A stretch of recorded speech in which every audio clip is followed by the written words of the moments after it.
Good morning.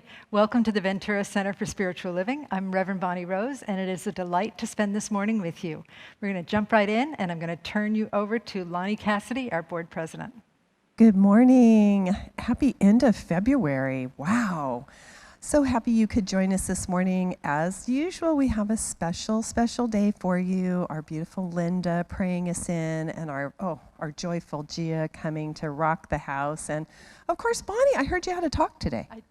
Maybe, we'll see. Okay, well, yeah. It's all as it should be. We have an awesome reading, though. A great poem from Brother Hugh.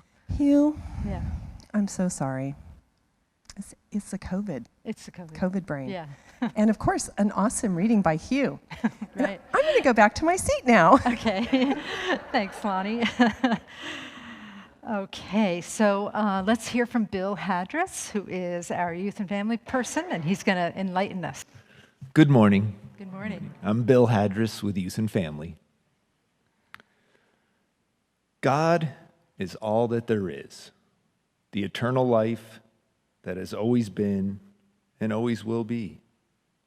God is all that we are, the individualized expression of that one life.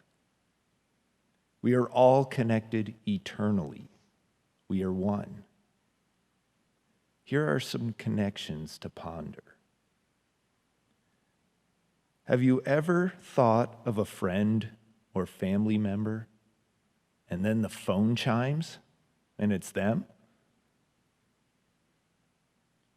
Did you ever have the same idea and say it at the same time as someone else? Have you ever done something special for someone only to find out that it was what they secretly wanted? Have you ever thought about something you wanted to happen and almost instantly someone did it for you? It is not a coincidence that things like this happen. We are all connected as God. This connection is also eternal. Any person or pet that we have ever loved, we can feel that love forever, even when they are not in this physical world anymore. Love is always there. So I invite you to repeat after me. I know my connection through love. I know my connection through love. And so it is. Okay, and here's Linda, our practitioner. She's going to give us a prayer. So everyone here in the sanctuary, wherever you're sitting in front of your screen, just take in a deep breath and just sigh it out. And take in one more. Centering in the seat you're in, the intent you have for being here with this community. And I know that the divine spirit of love, of creativity, of inspiration, of care and concern is all around and everywhere present. Where you are, where we are, with each individual as an expression of the God light, God love, God peace. As we are all connected in this, I know that the unfolding today, as we're here together to take one more step on our own individual and collective spiritual journey, the journey that lets go of all that does not serve us as loving, kind, and peaceful, all those thoughts can just melt away, the ones that our ego wants to push up. And as we go through the service today, we're inspired and enriched on our spiritual journey our journey to be love, to be loving, not only to the people in our family or our community, all over the world, and then most especially being sure that we're nurturing the God love of our own self, the God expression that's there. So through music, through words, through just the loving presence that you're experiencing in this community and in this service, may you be well served to serve yourself, open up more love, more care, more peace, and you take that out into your world, expressing it to whomever you meet, wherever you are. And I know I am so thankful for the journey of spirituality, the journey of love, the journey of the divine that has brought me here today with you. I'm so thankful that it continues with each step, each meditation, each reading. It expands the God self within me as it does in you. And I know as the service unfolds, you will feel the expansion of the God self. And I know that my words are made manifest as they're spoken, as I release them into divine law, and together we say, and so it is. And let us stay in that place of beauty and grace that Linda's open heart drew us to with such wisdom. We breathe and we feel our hearts, our bodies, our minds relax even deeper as we take a moment to pause and to listen to our sacred reading. To begin with, The Sweet Grass, a poem by Mary Oliver. Will the hungry ox stand in the field and not eat of the sweet grass? Will the owl bite off its own wings? Will the lark forget to lift its body in the air or forget to sing? Will the rivers run upstream? Behold, I say, behold, the reliability and the finery and the teachings of this gritty earth gift. Eat bread and understand comfort. Drink water and understand delight.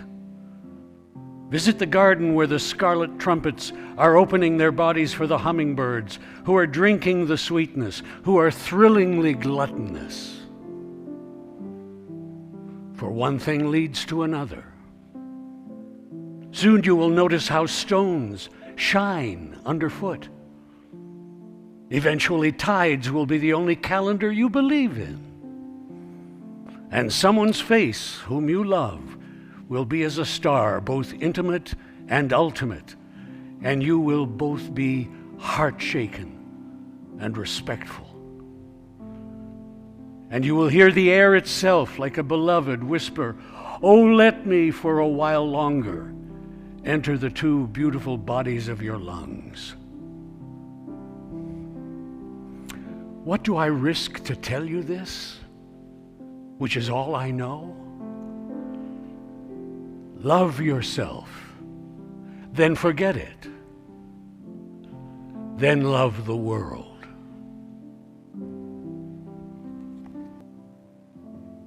Anchoring in that place of loving all that is, the manifest world, the body, nature, our lungs, the air we breathe, our presence here together, whether near or far.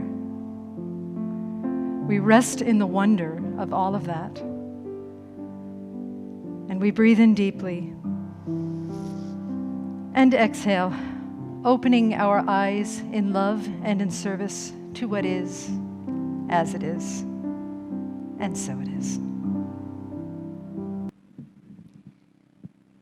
Good morning.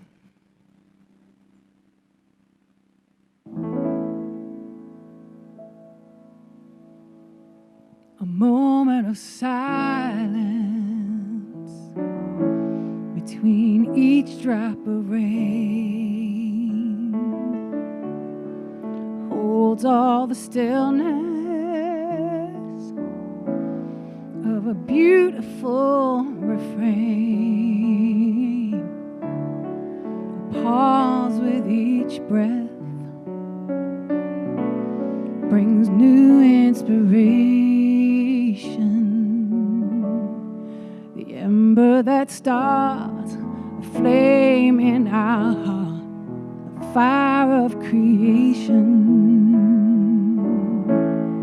With sisters and brothers, side by side across this land, walking together, step by step, hand in hand.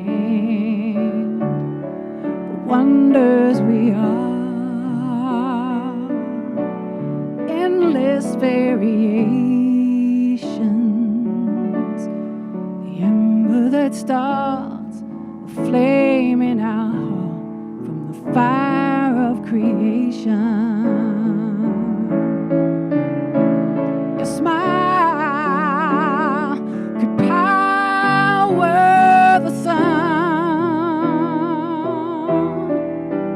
and when you laugh, ooh, I come undone.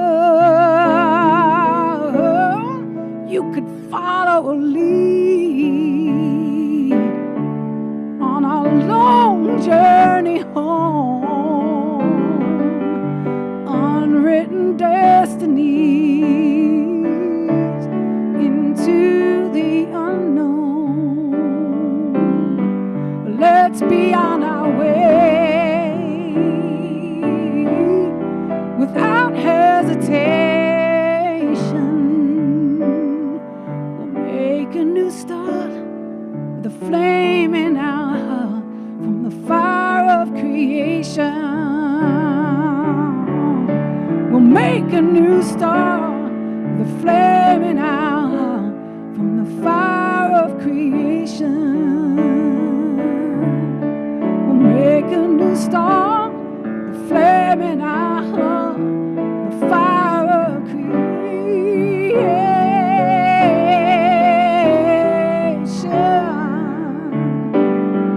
Oh, the fire of creation.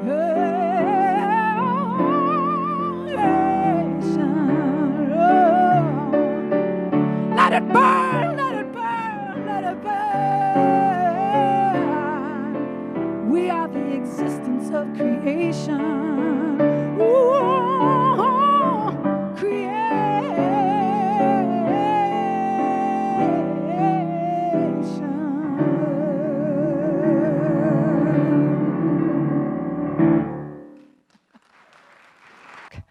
I want to just do the flower dedication, which is to somebody lovely and special. These beautiful flowers are dedicated with love and gratitude to Rina Rogart for her meticulous and loving care of our bunnies and help with our beautiful gardens. Thank you so much. Thanks, Rina. Okay, so a couple of things. I wanted to start by telling you that last week I had an epiphany that really stuck with me. You know how sometimes you have an epiphany and next day you say, what was that again? This one really stuck. And it was in a strange place, a place that doesn't even exist. It was on Zoom. We all know that Zoom is an illusion, right? Much like television. But anyway, it was on Zoom. And I was with a group of people from around the world, and we were having a conversation about volunteers. And it was about, 9:30 p.m., because we were dealing with people on the other side of the globe. So let's just say it was past my bedtime, so I might have been a little more vulnerable and open, being that I go to bed early. And all of a sudden, as we were talking, we were having this conversation about creating the right spiritual, inner context in order for volunteers to really thrive and bloom. Like, what spiritual values can we hold and instill in a circle of volunteers so that they can begin to find their own spiritual value and then hold that for more volunteers or more participants and more and more and more. And so I saw these concentric circles getting smaller and smaller as we focused on the volunteers, but then I also saw the circles getting larger and larger as it began to ripple out to the world and to bless everybody. And I had this thought. This is exactly what we talk about in this teaching and in other mystical teachings. This is spirit becoming matter so that matter can become spirit. This is the word becoming flesh so that the flesh can become the word again and then keep on this Mobius cycle. This is the void becoming form so that the form can create void again.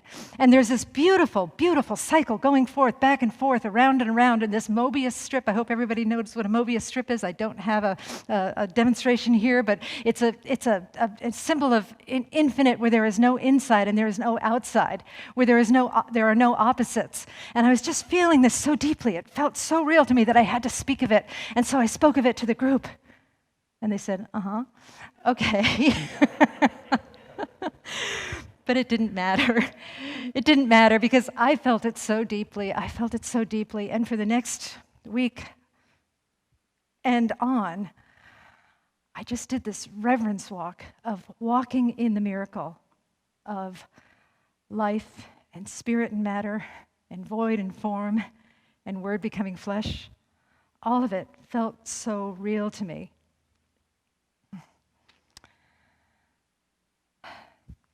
The name of this message is Lost in Spaciousness.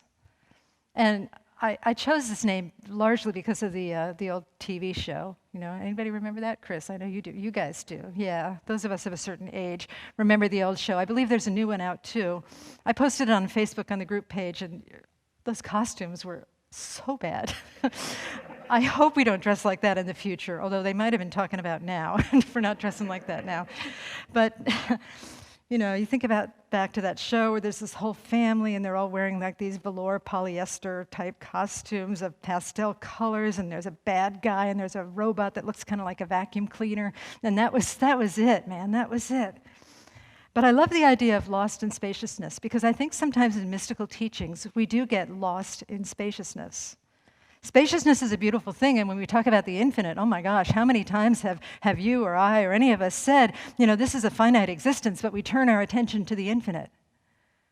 But I think sometimes we do that at the expense of the finite. It's what I was saying before, the word becomes flesh, and the flesh becomes word. Spirit becomes matter, and matter becomes spirit. I'm beginning to realize as I start to embrace this idea, as we start to embrace this idea of a greater experience of an incarnational reality, meaning that God is in form, that, yes, the infinite is in the finite, but the finite is also in the infinite. Perhaps the finite is the infinite in a finite disguise. And that when we talk about impermanence, yeah, that we say that the body is impermanence, that the world of form is impermanent, but is it? You know, when we turn to our friend the compost cycle, or when we turn to our friend the ocean, we see that everything is still in existence. It's just changing form. Only the form is changing, but the essence is still evolving always. And so, you know, where does this take us today? This feels very esoteric, and I almost don't have the words to describe it. But what I came down to was this idea that as we get lost in looking at the spiritual, the spaciousness, the infinite, we sometimes neglect the finite and what may seem to be confined, most particularly in the beautiful creation known as the body. Not only the body of God, that is the entire universe, but also our own body. Our own beautiful bodies that are a gift. Our own beautiful bodies that Hugh spoke of in the sacred reading by Mary Oliver, these beautiful vessels called the lungs that take the air in and then do wonderful things with it and then let it out. We neglect and almost disdain the beauty of our magical, infinite, powerful, bodies that are spirit and matter, word and flesh, void and form. How do we get this way? I think it seems to be part of the culture, but I also think that religion might be a bit of a culprit sometimes. I'm wondering if anybody was part of a religion where we were taught that our bodies were shameful. Anybody? Show of hands, okay. All right. Show of pinkies if you're too embarrassed, okay. We're taught that our bodies are shameful or less than, that our bodies are less than somehow. You know, I have to say I'm probably the only Science of Mind minister that did this week as I was preparing for my talk yesterday. I actually Googled mortification of the flesh because I don't know that much about mortification of the flesh. I know it's in a musical. Mary Poppins, you know. Mary has a lustful thought about Bert, and then she beats herself with a broom while he's singing Chim Chimney. Not really. No, it's in a different musical. It's in a musical called Sweeney Todd, and the scenario is very similar, having to do with beating oneself for lustful thoughts. I won't go into it any further than that. Just watch the musical. It's really not very lighthearted. It's very depressing, but I like it. So anyway, I don't know much about mortification of the flesh, but I did read what I read about it. Some of it wasn't quite so bad as I thought, but what I did read was that it's supposed to, mortification of the flesh is supposed to subdue our basic urges through punishment. Mostly through punishment. Some of the more modern versions of mortification of the flesh were things like, you know, your spirit is willing, but the flesh is weak. Like your spirit is willing to get up at 6 a.m., and then when 6 a.m. comes and the alarm goes off, you're hitting the snooze button. And this one particular priest, I believe, said, you know, if you've made the intention to get up at 6 a.m., then don't hit the snooze button, just get up. That's giving your spirit, you're fulfilling your promise to yourself. But there is this whole system of mortification of the flesh where people think that the body is dirty, that the body is less than, and that the body is somehow inadequate, that there is contempt for the body, that the body is not spiritual, that the body is less than in the eyes of God. Let me read you this quote, as a matter of fact. This is the history that has influenced many of us who grew up in the Judeo-Christian tradition or in a culture that was heavily influenced by the Judeo-Christian tradition. And this is from a podcast by Richard Rohr, where he's being interviewed.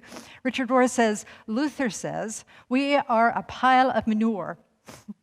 And I say, haha, Luther, I like manure, so there's that.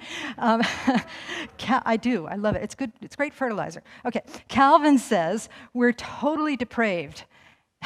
Sorry, it's funny to me, I'm sorry. And Jonathan Edwards says, we're sinners in the hand of an angry God. This is the most famous American sermon ever published, according to Richard Rohr. In other words, our embodiment has been shamed. But the body is part of the equation and should be named as good. That's why Jesus took on an embodied symbol for the communion ritual. He didn't say, this is my spirit, this is my idea, this is my soul. He said, this is my body. And then he used the harsher Greek word, sarx, not soma. Sarx is almost like the word we would use for flesh. It has a slightly racier connotation. And that's the word he uses again and again in John's gospel. Unless you eat my flesh, you must consume my sark, my total embodied self. So we're called to embrace our total embodied self, embrace God through our embodied self, and yet we don't want to do it. And it's just a pervasive race consciousness thing that I think just seeps in without us even knowing it. I was listening to the same podcast, and Richard Rohr was telling a story about this time when he was a young priest and he was giving communion. And first of all, you know that in many of the Catholic churches I've attended, I have relatives that are Catholic, you know, all the kids are in the church, right? And sometimes they're quite noisy. And this is a story about say a 3-year-old boy that, you know how some kids have a voice that'll just peel the paint off the walls. They're so loud, and they're so enthusiastic and so loud. So this boy was in church with his mother. He was sitting near the front, and his mother went up to receive the host, and the little boy bellowed in his little boy voice, "Mommy, where are you going?" And she's like, just wait a minute, I'm okay. "Mommy, where are you going?"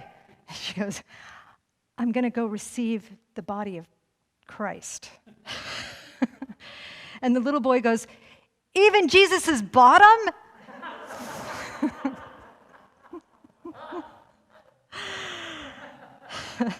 It's very literal.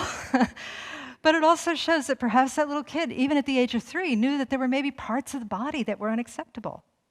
You know, I see my nephew raising his son, my nephew and his wife, Sylvia, they're raising their son, and they're doing such great jobs as parents. I don't know where they got it from, because, well, maybe my sister. Sorry, Judy, if you're listening, but I couldn't do as good a job as they're doing. But you know, this little kid, he's what, 2, 3 years old, and they're doing what I've heard good parents do, is they teach him all of the right names for the body parts, right? For the more intimate body parts.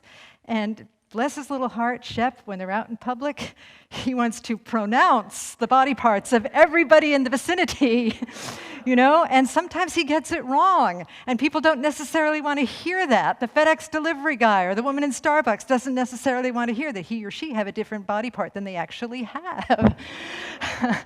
And so I know that my nephew had to take him aside and say, hey, buddy, you know what? Some things are private. Some things we don't talk about.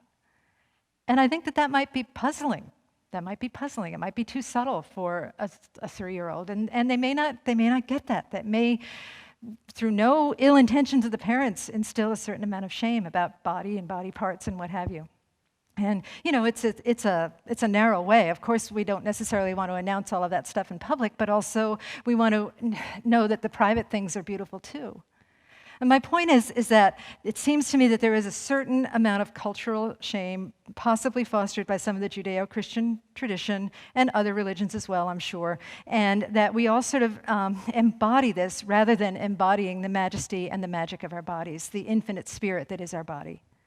You know, I was thinking again, I'm also not trying to diss any religion, because I don't know enough about any one religion except perhaps this one to be able to be critical, and I also don't know enough about anything really, as I'm discovering, to be totally critical about anything really.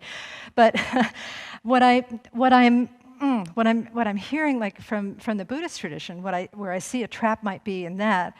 You know, I read this article the other day, and it was by Sylvia Boorstein, who is a wonderful Buddhist teacher, and she said, I want to get this title right, so I'm going to read it. The name of the article was, where is it? The name of the title was, If There Is No Self, Why Does My Arthritis Hurt? And I thought that was wonderful. Now, I actually have a theory about if there's no self, why does her arthritis hurt? But I won't go into that. It's beyond the scope of this talk. But she was speaking as if that certain things in Buddhism were easy to accept for her, whereas the idea of no self was not easy to accept for her. And there was this drive in her to be able to understand that. And I can understand that too. I really, you know, it's wonderful to understand these concepts and these ideas.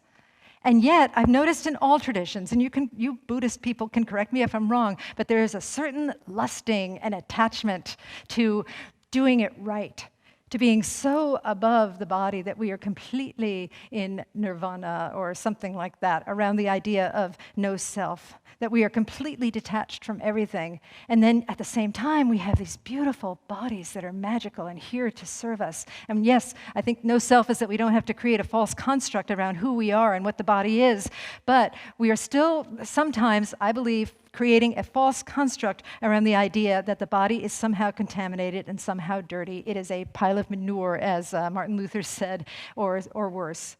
You know? And Cynthia Boorstein's conclusion I thought was so beautiful. She said, yes, there is no self, and life is precious. It's both. It's yes and. And then in this teaching, our relationship to the body. You know, I believe this is true.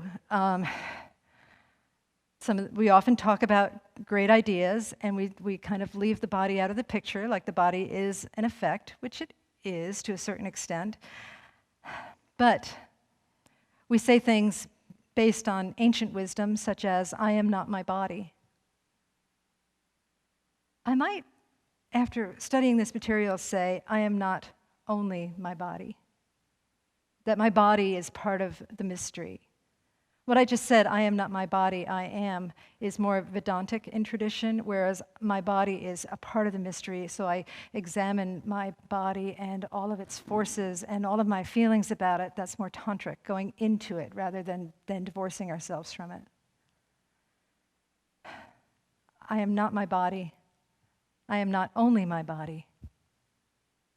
And if I am my body is amazing. No matter what, because it is. And then there's the church of the self that has all kinds of shenanigans around all kinds of things. You know that I have changed the word sin in my mind to shenanigans because it sounds much gentler and sweeter, because sin is really just shenanigans. We don't have to get too carried away with that. You know, my own struggles with my own body, I'll just give you an example of that that happened this past week. I was worshiping the god of Stoicism because I'm German and frugal. And I had gotten these hiking shoes. I got a gift from the board, a gift certificate at REI, which is a fabulous outdoor gear store. And I got these hiking shoes, and I knew they might be a little small, but they were really cute, and they looked really good, and they were pink, and I loved them, and they were tearing up my feet. Tearing up my feet. And then I had this other pair of old shoes that I wore, and they were tearing up my feet in all of the places that the first pair of hiking shoes missed. So I went on for about 6 months, struggling, trying to get these shoes to obey my feet when really my feet were obeying the shoes. And finally, last week, or 2 weeks ago, whatever it was, I just said, you know what? You don't have to do this. Why don't you be kind to your body? Why don't you recognize that you deserve to have comfortable hiking shoes? Why don't you spend the money and get some new shoes? And I did. And I put them on. And I hiked. And it was like what we used to do when we had a full church, when I would make everybody go, oh! It was like the angels sang because my feet were comfortable and it was wonderful. And I was saying to myself, why were you so disrespectful of your feet? Why were you so disrespectful of your body? You know, it made me think about my parents. Like after I was born, I'm sure they held me and they counted my little toes. And they never would have wanted harm to come to those little toes. But I was there, just like the guy in Sweeney Todd, beating my feet with a whip called hiking shoes. And I'm so grateful to be out of that cycle. And I'm encouraged to look for more places where I or we can look at where we're taking our body for granted, or look at where we are abusing our bodies and do something different. You know, and really what it is, I think that we function on this continuum. We function on this continuum of either intense body shame or body hatred, to perhaps disdain, to perhaps indifference. That's what the hiking shoes thing was. It was indifference. And then hopefully we keep moving down this continuum farther and farther and farther till we get to a place of celebration and grace and wonder at the miracle that our body is. Our body is the incarnation of wholeness. You get that?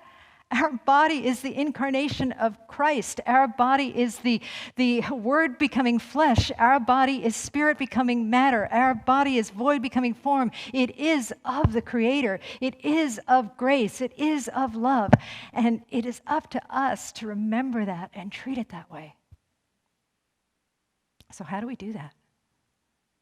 How do we do that? Well, I think it's worthy to do what I was just mentioning, to look at where we're not doing it in a kind manner, in a kind and respectful manner, knowing that we've all been conditioned to be this way and that we can't necessarily change on a dime, but we can change pretty quickly. That it is normal for many of us to ignore the body or to ignore it or to treat it like it's less than somehow. But what if we could shift that status quo? And it's not even a what if. The truth is that we can shift that status quo with a little bit of conscious work and then living like the truth is true. You know, the conscious work is taking the time to listen and to watch what I said before, to notice where we are in that continuum. Do I have body shame? Do I have body disdain? Do I have body indifference? Do I have body celebration? Where are we in that continuum? We're probably in different places for different parts of our lives and different parts of our bodies. We can also notice perhaps how we learn to get that way and let it go, but that's not as important as just noticing where we are and then doing something different. Doing something different. I'll tell you what worked for me. What worked for me was having that revelation, and I'm hoping I'm able to impart some of that right now, that we truly are the flesh of God, and that means that we are love incarnate. So having that revelation and then living like that truth is true. For me, it meant slowing down, turning within and listening, asking, do I really want this or do I want to feel better? And then not only slowing down inside, but slowing down outside as well. Moving slowly through life and treating everything with reverence. As it said in the reading, love yourself, absolutely.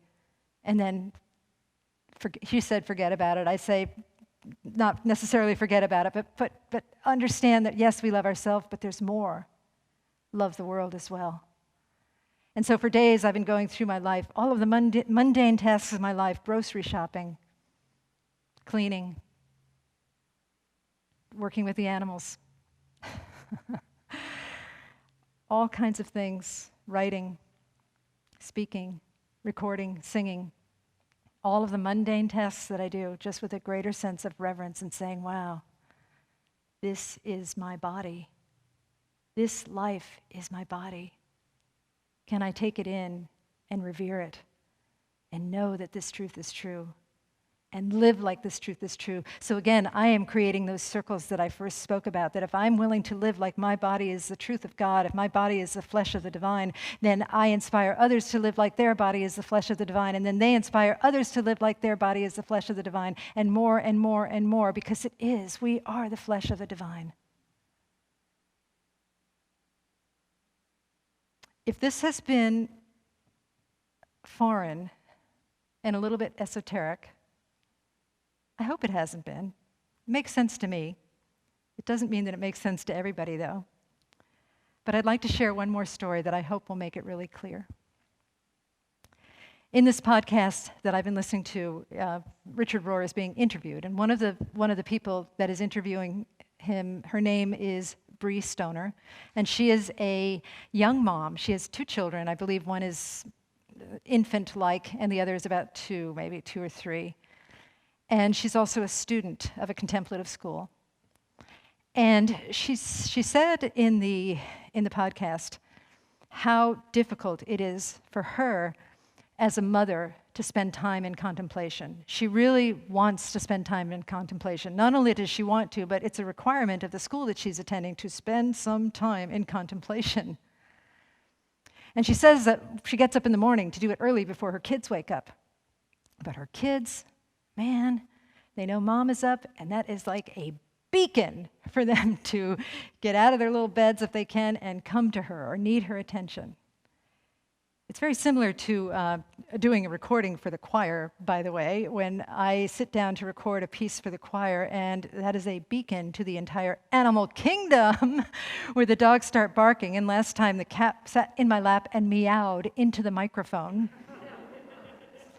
And then my rabbit, who is like a Roman emperor sometimes, I call her Caligula, she's throwing bowls and plates around and all their clattering is in the background.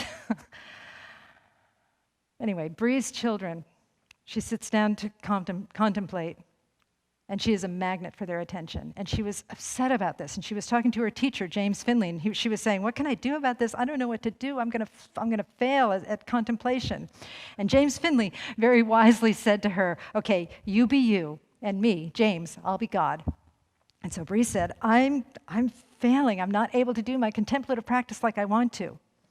And James Finley, as God, said, oh, Bree, I see that you wake up with so much love in your heart for me and you want to connect with me, and that's a beautiful thing.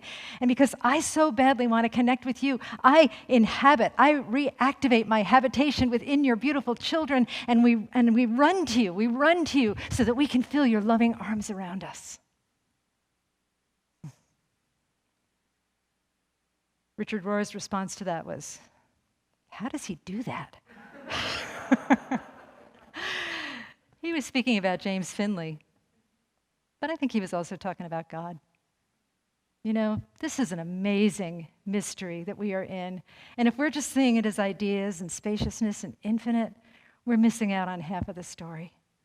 I invite all of us to start to develop greater reverence, greater love, greater peace, greater appreciation, greater celebration of the body of wholeness, the body of Christ, the form, the matter, and know that it's all God, no matter what. Let's do that now, and let us pray. And so I turn within to trust and know that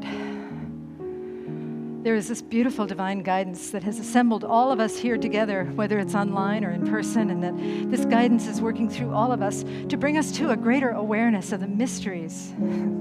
The mystery that is manifestation, and the manifestation that is mystery.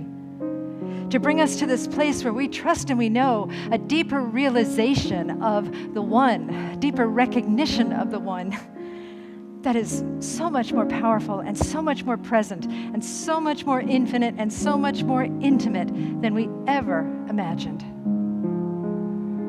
We take a moment now to allow our imaginations to stretch into this divine knowing, into this divine holding where we are both holding and held. And we let the warm embrace of spirit envelop us as we envelop it. And in all of this embracing and enveloping, we identify with spirit. We know that it is the life that we are. We know that it is the life of the body and the mind and the soul and the spirit. That it is the life of ourselves, that it is the life of every incarnation that we can see and everything that we cannot see. We live in this vast mystery of incarnation that is so magnificent that we don't even have the words for it, but we can feel it, we can sense it, we can live like we know it. And so today, I just call forth greater living, greater appreciation, greater celebration of all of the majesty of spirit that appears in form, all of the majesty of spirit that appears in the darkness and the light, in nature, in sunshine, in flowers, in turkeys, in horses, in everything. And most certainly that beautiful manifestation of spirit that appears in us as our bodies, as our cells, as our lungs, as in all of the biology and chemistry and mysterious, magical, scientific processes that are happening within, of energy transferring and becoming matter, of word becoming flesh, of void becoming form, and then back again. We know that living from this consciousness creates a life of reverence. It creates a life of grace. And we may not see the ramifications of living in this way, but we know that they are there. We know that our life is blessed on a deeper, more positive, more powerful level as we live in this state of awe and wonder and reverence. Everything changes. Everything changes through our willingness to embrace the truth. The truth sets us free. And so I'm just so grateful for all of the transformation that I know is happening right here and right now through each of us, through these words that we are spoken, and these words that are made even more powerful through sharing and community, through our thoughts colliding with each other, either agreeing or disagreeing, but ultimately enhancing one another. Through the presence of spirit, living its life through each of us in community, I know that this is a blessing and that this is very, very blessed. And so I speak a word of celebration for our expanding blessedness, for our infinite consciousness, for our knowing, for our trusting, for our living. I am grateful for this spiritual teaching, so grateful for all paths to God, all of the ones that I mentioned today, all of them. And I bless churches, synagogues, temples, mosques, ashrams, fundamentalists, atheists, all of them. And with a heart that is so filled with blessedness, I say thank you, Spirit, thank you, love, and I release these words into the divine mystery. And together we say, and so it is.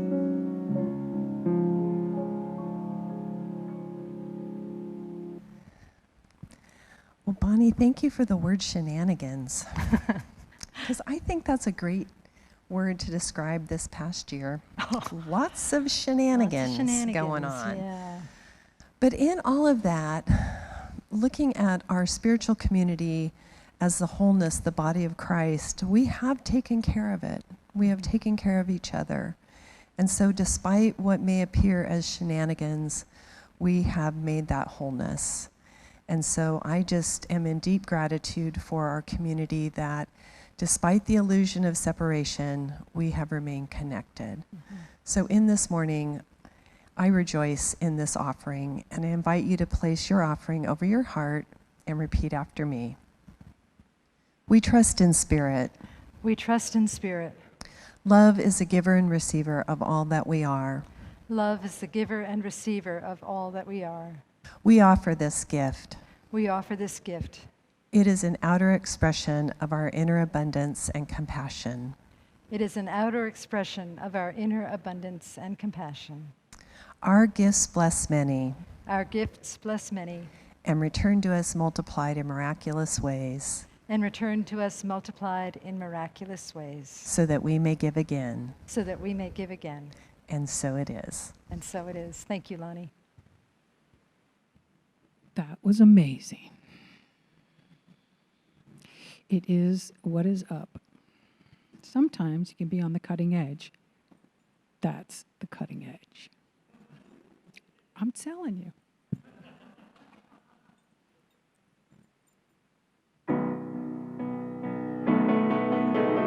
I woke up and I was thankful for the joy inside. Oh, I woke up and I was thankful for this holy ride. There's joy in my heart and peace in my soul. God is love, I have to extol. I woke up and I was thankful. The river of sorrow seems wide, the valley of darkness so low. I fell into the river and cried, and slept in the valley before. Now I come to understand, you angels hold my hand, and I walk with my sisters and brothers to the throne. Oh, I woke up and I was thankful for the joy inside. Oh, I woke up and I was thankful for this holy ride. There's joy in my heart, and peace in my soul. God is love, I have to extol. I woke up and I was thankful. The Holy Spirit moves through me. I express her love creatively. I praise myself by praising you and appreciating all you do. The beauty of your smiling face, the smell of the morning sky, all the wonders of God's grace get me feeling high, and I keep on remembering I am here revealing the light and the love that is given me to shine on you. I woke up and I was thankful for the joy inside. Oh, I woke up and I was thankful for this holy ride. There's joy in my heart and peace in my soul. God is love, I have to extol. I woke up and I was thankful. I woke up, I'm waking up and I am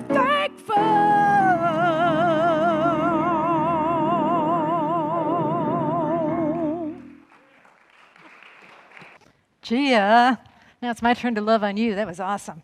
It's great. Chris, you're an orchestra, right? Yeah. Okay, so I'm going to call, I'm going to call Linda forward because Linda is facilitating the meditation this Wednesday. I'm going to let her say a few things about that. Some of you may have grown up with Lent. I did not. I didn't learn about Lent until Unity and a book called Keep a True Lent. So since then, I've found a way, usually through a Unity booklet, that I go through the 40 days of Lent with some wonderful meditations. So I'm sharing some of that this Wednesday, releasing, renewing, and rejoicing through Lent. Please join us at 6:30 for a meditation on those 3 re's. Re. Thank you. Thanks. Hey, Linda, what church doesn't have Lent? What church did you grow up in? Southern Baptist. Southern Baptists don't have Lent? What? Okay. Who knew? I did not know that. Okay. Like I said, I know nothing. So there you go. Okay. So Essential Ernest Holmes class is coming up. Jennifer Hadras is teaching this, and she is a wonderful teacher, a ministerial student. That's starting on March 9th. So you're going to want to go ahead and sign up for that one. It's on Zoom, and all the information is on our webpage, www.VenturaCSL.org. There's a new workshop. Oh, this is so timely. It's body awareness and body wisdom. So if you related to anything that I said in this talk today about where you are in that continuum in your relationship with your body, this might be a great opportunity for you to start to express and experience and really celebrate all of the gifts that your body has to offer. That's on March 5th. That's next Saturday. And so that's on Zoom as well, and it's priceless pricing, and it's facilitated by 2 wonderful practitioners, Bernie Austin and Lita Martin. We still have links on our COVID page on our website. There's information there for vaccination assistance. We're happy to provide you with assistance if you need a ride or if you're having trouble getting an appointment. Our annual meeting is today. It's on Zoom, and if you want to attend, there's a spot on Eventbrite where you can pre-register. It's on our webpage or it's on the newsletter, and the link will be sent to you once you register. And then there's also, after the service, 1-minute miracles. That means prayer with a practitioner. And just look in the Facebook comments for the service today and see if Doreen is already posting the link for that. And you can go ahead and click on that link, and you will be taken to a private prayer room with a practitioner where you can pray for your heart's desire and just get extra special love today. I think that's about it. So we're going to go ahead and close out, and I'll ask Chris to play, and we'll pray. Here we go. Okay, so turning within, I just bless this time that we've spent together. It's been so very holy in everything that has happened today. All of the speaking and learning and opening of hearts, opening of minds, learning to love the body, not only our body, but the body of creation. Always enhancing that infinite capacity to love in so many ways, ways beyond what we know right now. And so together, let us commit to staying open to the mystery as it guides each of us individually and collectively as we go our separate ways. I am so grateful for this spiritual community, knowing that we are always connected. And with a heart that is filled with gratitude, I say, thank you, Spirit, thank you, love, thank you, mystery, and I release these words into the divine. And together we say, and so it is.